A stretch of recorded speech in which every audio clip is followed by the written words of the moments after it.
I still remember the exact moment I decided my marriage wasn't enough. It wasn't dramatic. No big fight. No abuse or neglect. Just me, sitting at a coffee shop on a Tuesday morning, watching my husband's name flash across my phone for the third time that hour. "Hey babe, don't forget Emma has ballet at 4. Can you grab her? I'm stuck in a meeting." I stared at the text. Our daughter Emma was 6. Perfect grades, perfect smile, worshipped her dad. And here I was, annoyed that he needed me to do the one thing I was supposed to want to do. The guy at the table next to me looked up from his laptop. Mid-30s, expensive watch, no ring. He'd smiled at me twice already. "Husband?"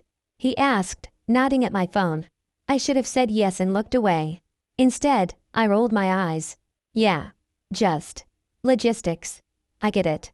My ex-wife used to say I treated our relationship like a scheduling app. Ex-wife. The word hung there like permission. We talked for 20 minutes. His name was Marcus. He worked in finance, traveled constantly, loved art and wine and conversations that went deeper than carpool schedules. He asked me questions about myself, not about Emma's dentist appointment or whether I'd pay the electric bill. When was the last time my husband asked me about my dreams? When I left, Marcus asked for my number. I gave it to him. That's how it started. Not with passion or destiny or some great love story. With boredom. With the quiet, poisonous belief that I was special enough to deserve more than what I had. For 2 weeks, Marcus and I just texted. Innocent stuff at first. Book recommendations. Complaints about work. Then it shifted. He'd send messages late at night when my husband was asleep beside me. "I can't stop thinking about our conversation today. You're not like other women I meet. There's something real about you." Does he know how lucky he is? I'd read them in the bathroom with the door locked, my heart pounding like I was 16 again.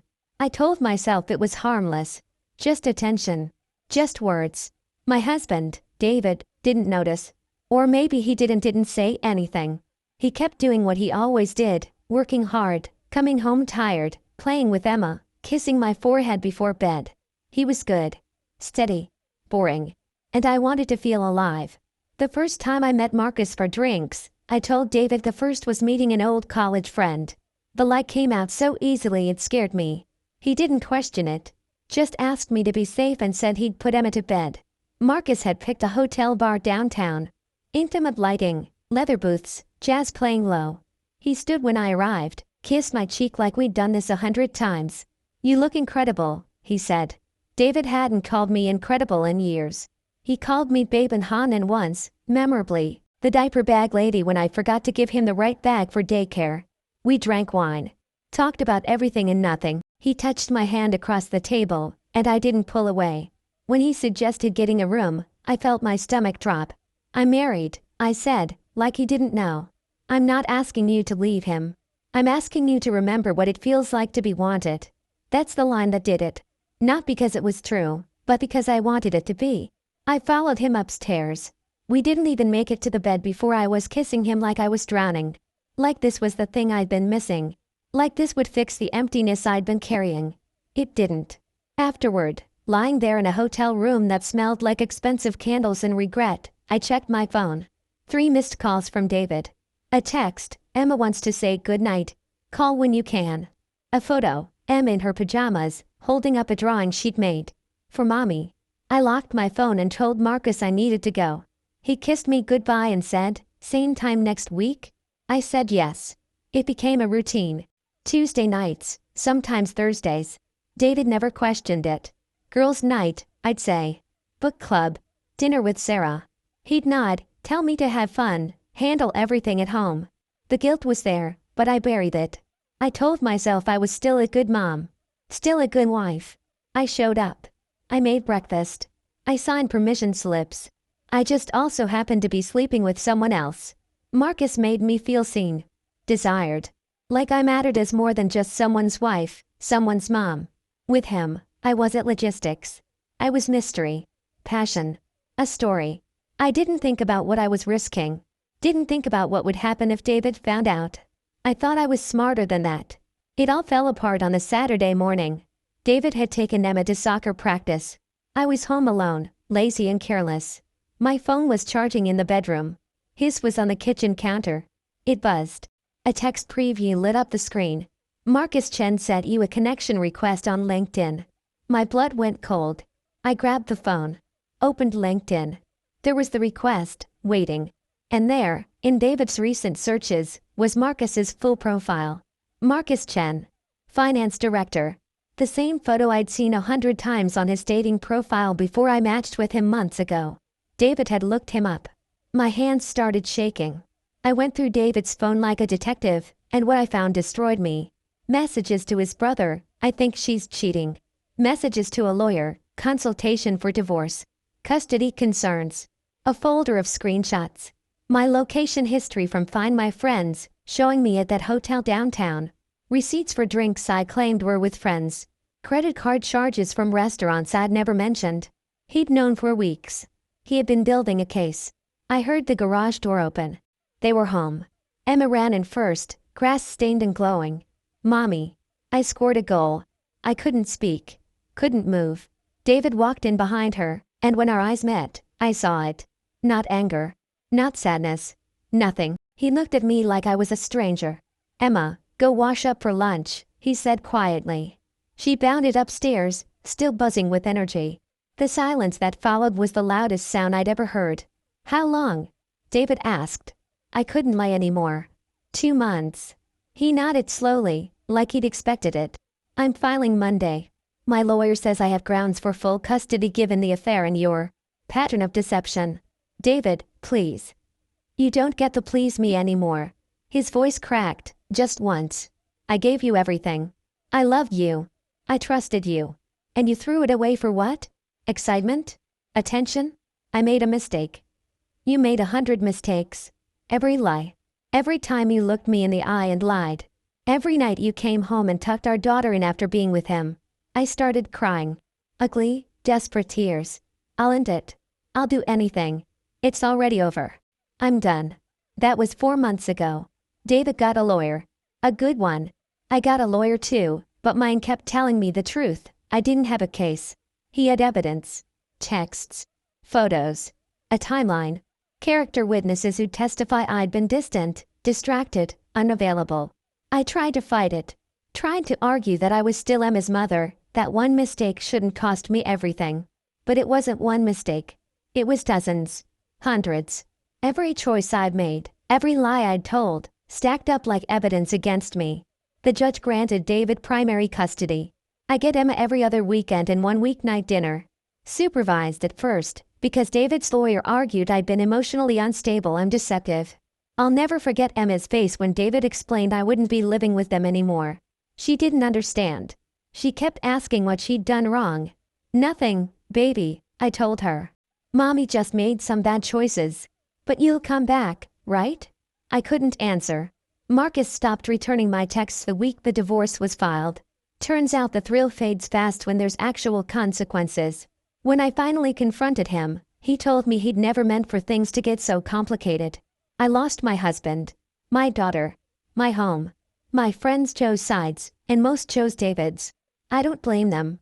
I see posts from David's life sometimes. He looks lighter, happy, even. There's a woman in some of the photos now. Someone from his office. She's kind to Emma.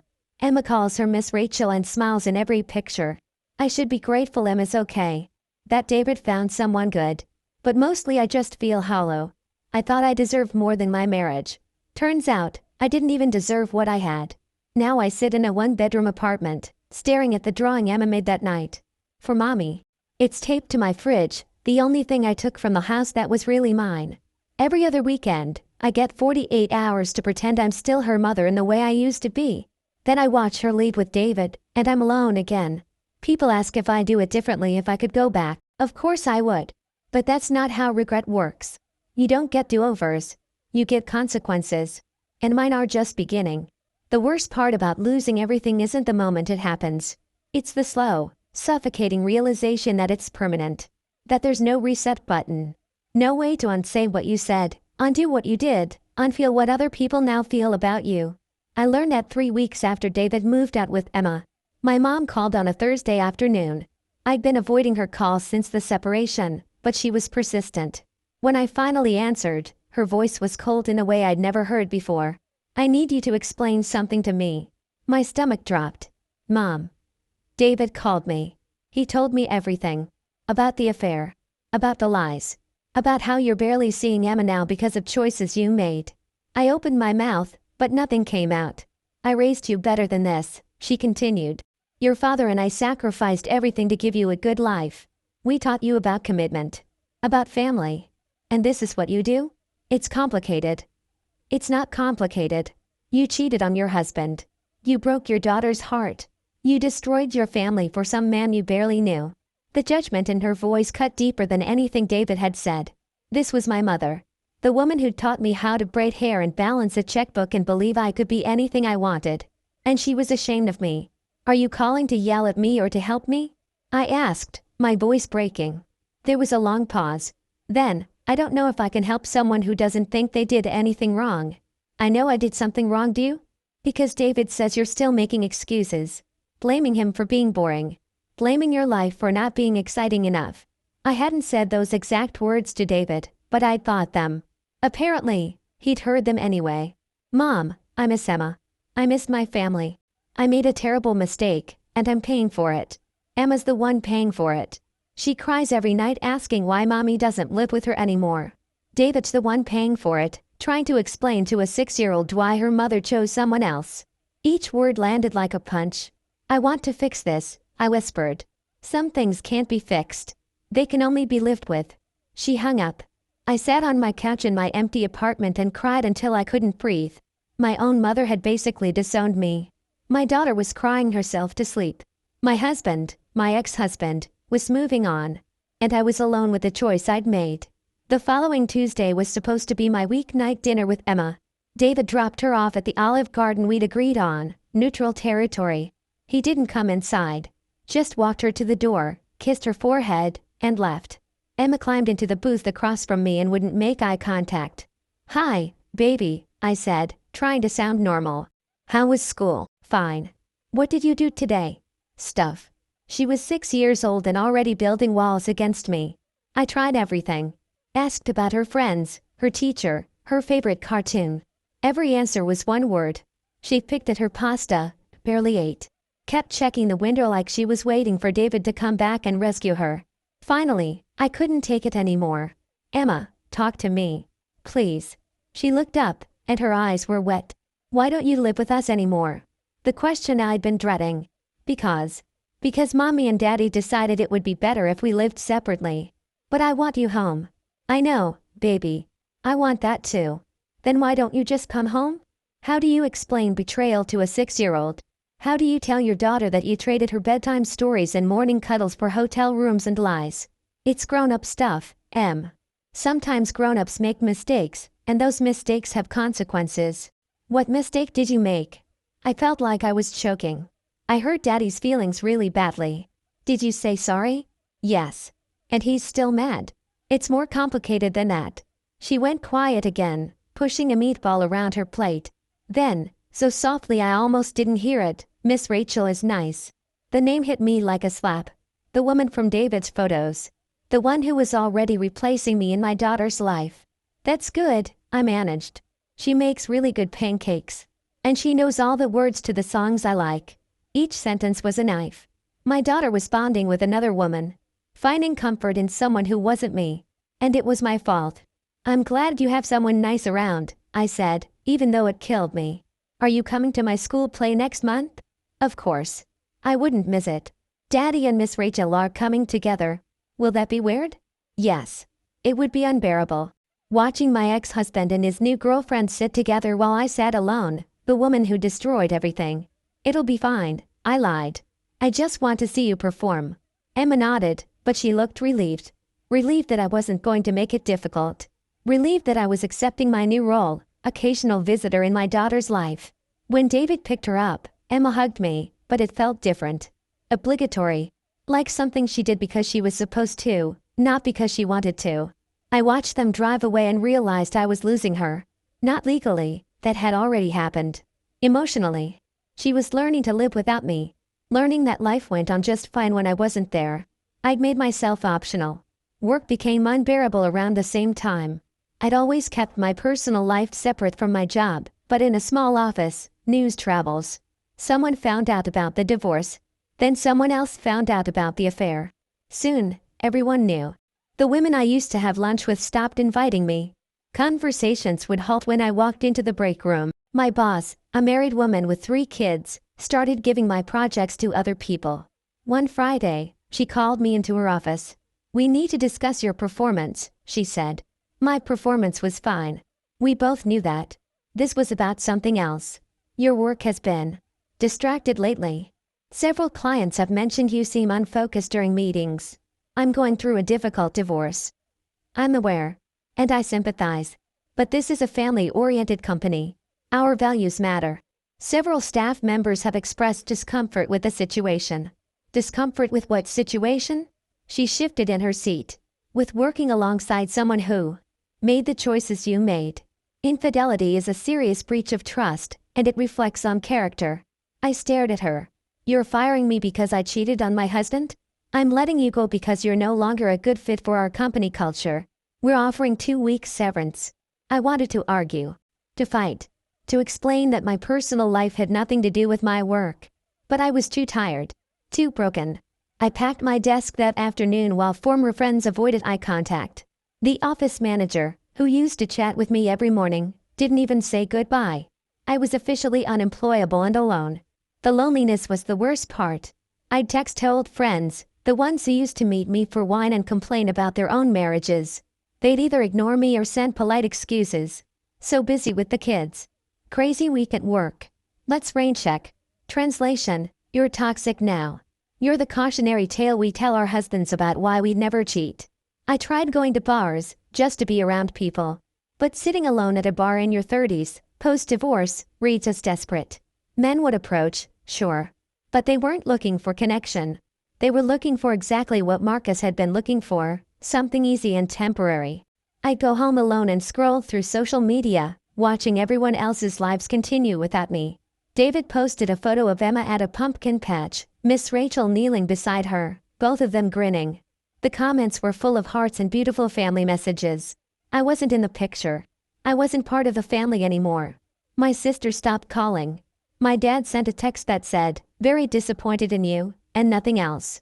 My friends from college, the ones I'd lost touch with but always thought would be there if I needed them, didn't respond when I reached out. I was being erased. Halloween was the breaking point. It was David's weekend with Emma. I wasn't invited to trick or treat, wasn't invited to see her costume, wasn't part of the clan. I spent the evening alone in my apartment, watching kids in costumes through my window, wondering what Emma was dressed as. Around 8, my phone buzzed. A photo from David, probably sent by accident or maybe on purpose to hurt me. Emma dressed as a princess. David as a knight. Miss Rachel as a queen. The perfect little family. The caption Emma had dictated, "My best Halloween ever." I stared at that photo for an hour. My daughter's best Halloween ever, and I wasn't in it. Hadn't even been told about it. Was just a ghost in her life now, haunting the edges of her happiness. I called David. He answered on the 4th ring, Emma's laughter in the background. "Can I talk to her? Just for a minute? She's in the middle of sorting her candy." "Please." He sighed. A moment later, "Hi, Mommy." Her voice was bright, happy, completely fine without me. "Hi, baby. I saw your costume. You look beautiful." "Thank you." Miss Rachel helped me with my hair. She knows how to do the braid you could never figure out. The braid I could never figure out. Because I've been too distracted, too focused on texts from Marcus, too checked out to learn how to do my daughter's hair properly. "That's wonderful, Em. Are you having fun?" "So much fun. Daddy and Miss Rachel got me so much candy." Daddy and Miss Rachel. A unit. A team. And I was the outsider. "I'm so glad, baby. I love you." "Love you too. Bye, Mommy." She handed the phone back without hesitation. David got back on. "She sounds happy," I said. "She is. Because I'm not there."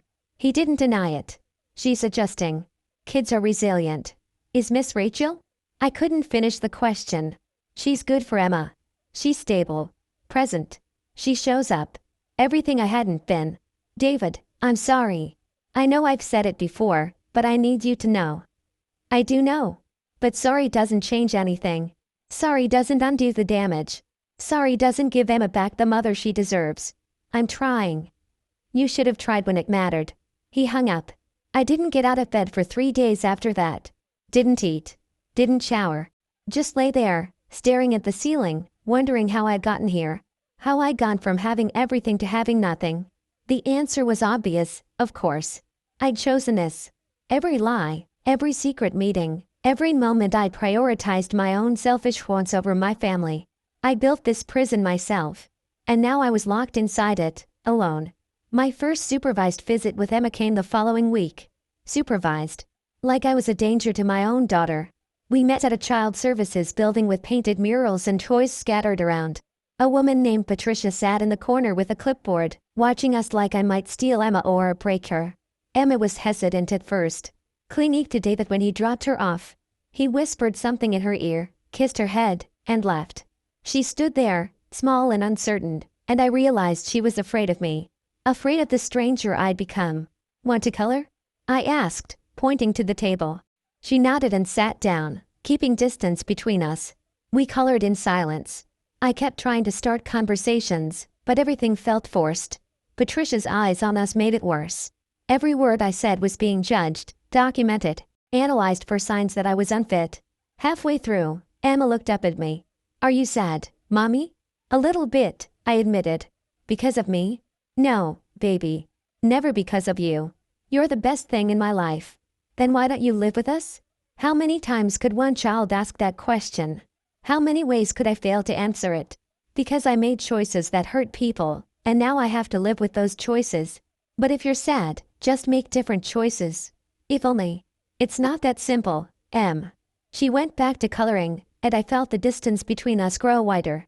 6 years old, and she was already learning that her mother was someone who made bad choices. Someone who caused sadness. Someone who left.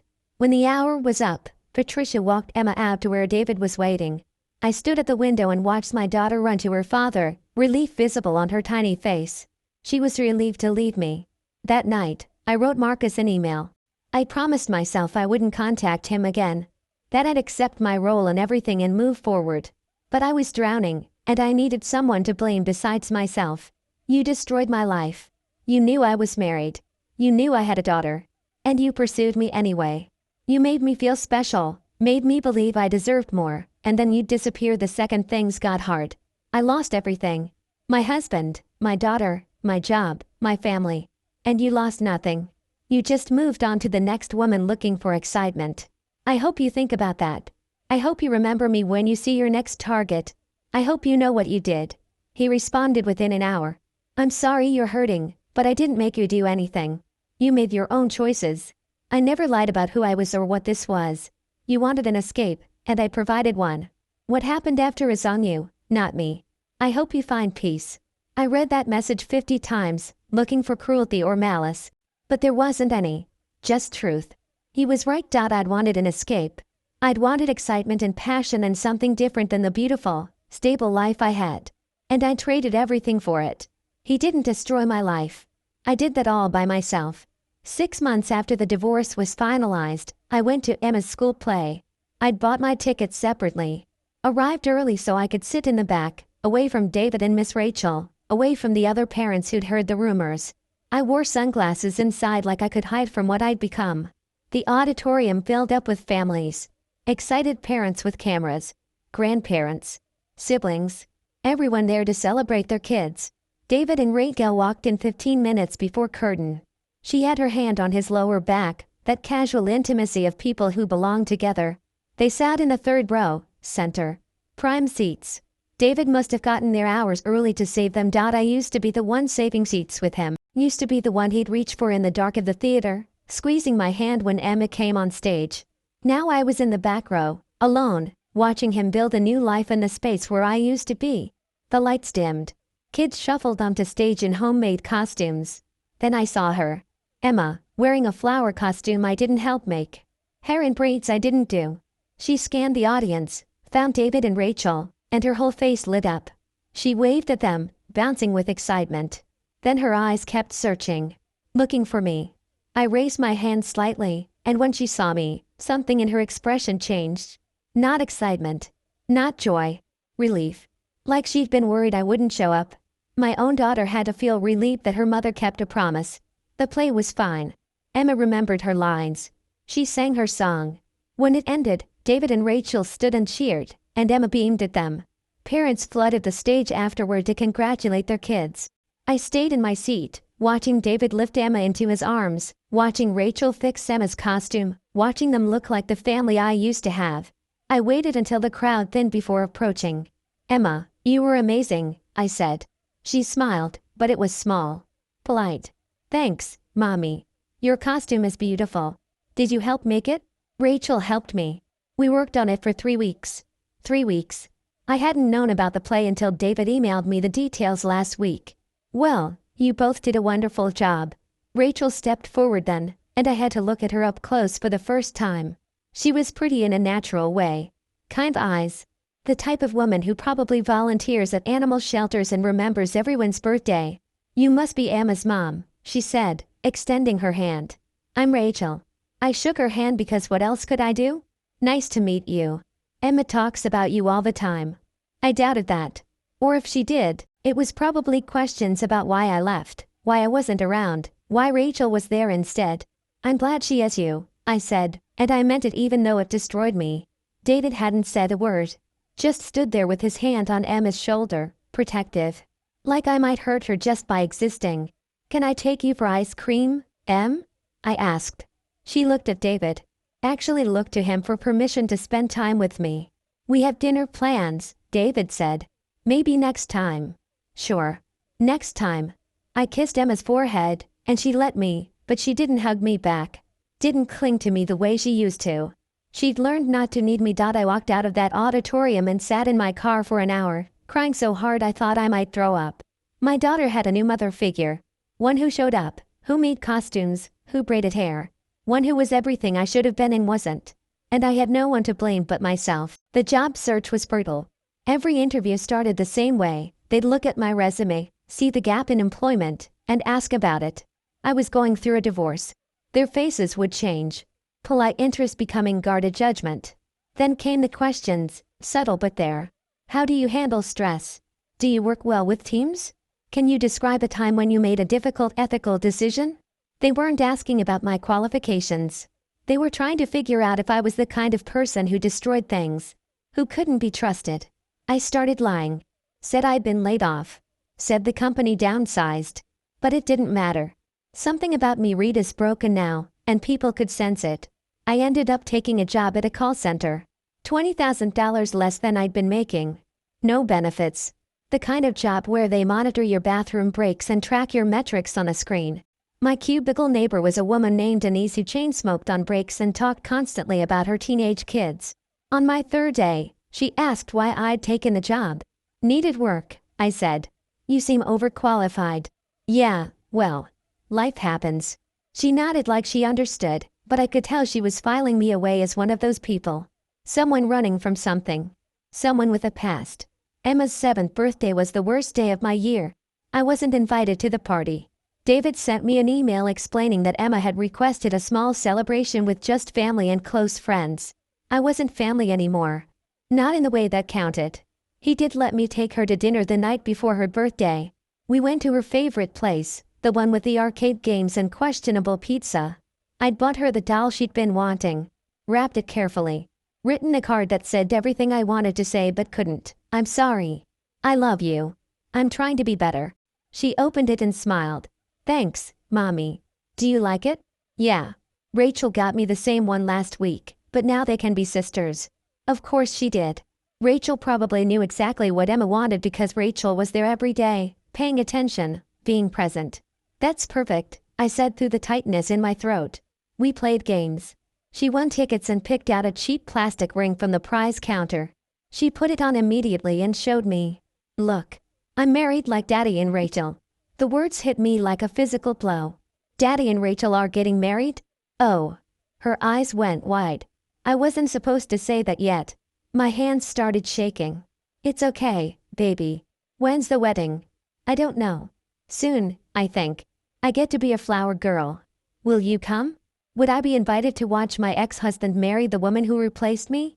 To smile and clap while my daughter threw petals down an aisle I'd never walk again? I don't think so, baby. That's a special day for Daddy and Rachel." But you're special too. Not anymore. I wasn't invited to the wedding. Didn't expect to be. But Emma sent me a picture the day after. Her in a white dress. David in a suit. Rachel in a simple, elegant gown. All three of them glowing with happiness. The caption, my new family. New family. I was old family. Past tense. Something she used to have before she got something better. I sent back a heart emoji because what else could I do? Tell my 7-year-old that seeing her happiness destroyed me? That watching her bond with another woman made me want to disappear? My apartment became my prison. I'd come home from the call center, order takeout, and sit in the dark scrolling through photos from my old life. Pictures of Emma as a baby. Pictures of David and me on our wedding day. Pictures of a family that looked perfect from the outside because I'd been too good at hiding the rot. I joined online support groups for people going through divorce. But I couldn't relate to the ones whose spouses had cheated or left. I was the villain in my story.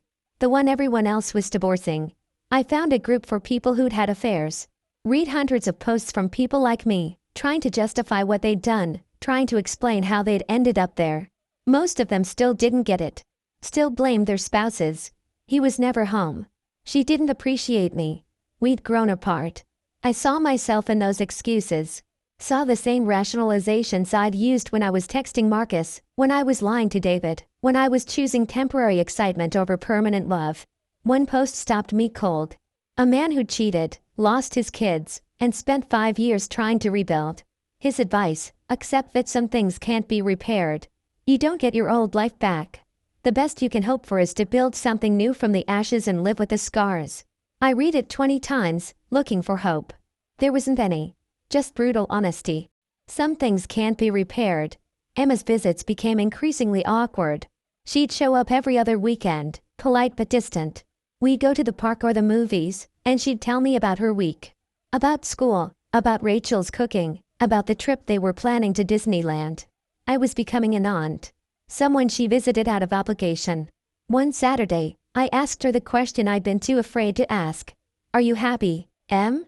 She looked at me with those big eyes that used to see me as everything. Yeah. Are you happy with Daddy and Rachel? Yeah. They're really nice. And Rachel reads me stories every night. Different voices for every character. I used to read her stories. Before I got too busy texting Marcus. Before I started viewing bedtime as an inconvenience instead of a privilege. I'm glad you have that. Do you have anyone to read to you? The question broke me. No, baby. I'm alone. That's sad. Yeah. It is. She hugged me then, a real hug for the first time in months. I don't want you to be sad, Mommy. I know, baby.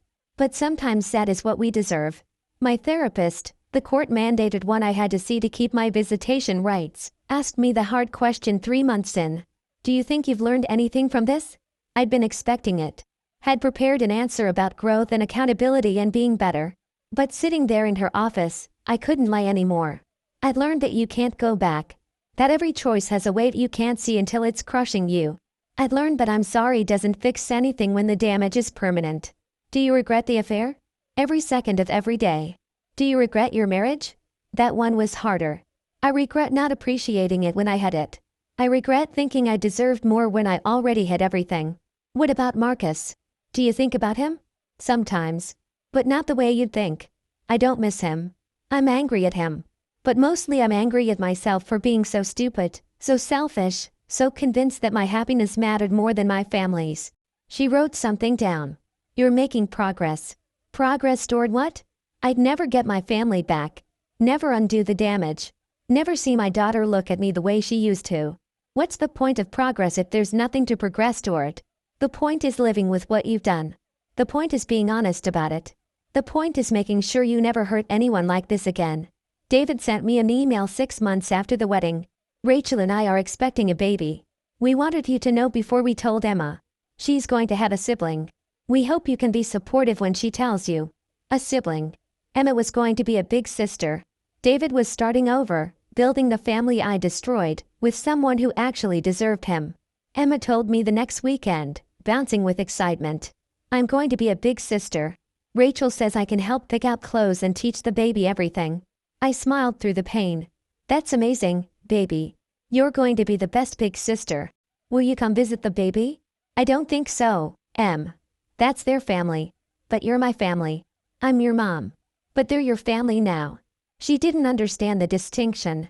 Didn't understand that I'd forfeited my place at their table, at their celebrations, at their life. A year after the divorce, I ran into an old friend at the grocery store. Sarah. We used to get coffee every week, complain about our husbands, joke about running away to Bali. She saw me and her face went through 3 expressions in 2 seconds: recognition, discomfort, calculation. Hey, she said carefully. Hey. How are you? Good. Busy with the kids. You know how it is. I didn't anymore. That's great. Awkward silence. Then, I heard about you and David. I'm sorry it didn't work out. Didn't work out. Like it was a mutual thing. Like I hadn't detonated my marriage with lies and selfishness. Thanks.